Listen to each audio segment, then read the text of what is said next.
Grace, may plano na ba ang pamilya kung saan ibuburol ang mga labi ng piloto? Yes, Ella, plano ng pamilya sa darating na March 15, 2025 ay nakatakdang dalhin sa Good Shepherds Memorial Park sa Tabuk, Kalinga ang labi ng yumaong piloto. Sakay ito ng Black Hawk helicopters ng Philippine Air Force kasama ang ilang kaanak. Nakarating na sa lalawigan ng Kalinga ang labi ni Philippine Air Force pilot na si Major Jude Salangoy. Mula sa Tuguegarao City kung saan lumapag ang eroplano Bitbit, ang labi ni Salangoy agad itong nagtungo sa headquarters ng 503rd Infantry Brigade.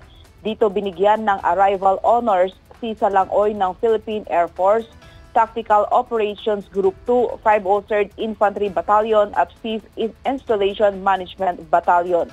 Nauna nang nagsagawa ng necrological service ang Kalinga Provincial Government bago ito idala sa kanyang tirahan sa Purokwan, Bulanao, Tabuk City. Sa darating na March 15, 2025, nakatakdang dalhin ang kanyang mga labi sa Good Shepherds Memorial Park. Si Salangoy ay isa sa 2 piloto na sakay ng FA-50 fighter jet na napaulat na bumagsak noong ika-4 ng Marso kasama ang kanyang co-pilot na si First Lieutenant April John Dadula. Natagpo ang patay sa loob ng nasirang eroplano ang 2 piloto noong Marso 5 sa Mount Kalatungan Complex sa Barangay Mirayon sa pagitan ng hangganan ng Pangantukan at Talakag, Bukidnon. Base sa ulat, magbibigay sana ng aerial support ang 2 sa mga sundalong nakikipaglaban sa mga miyembro ng New People's Army sa Bukidnon. Sa 33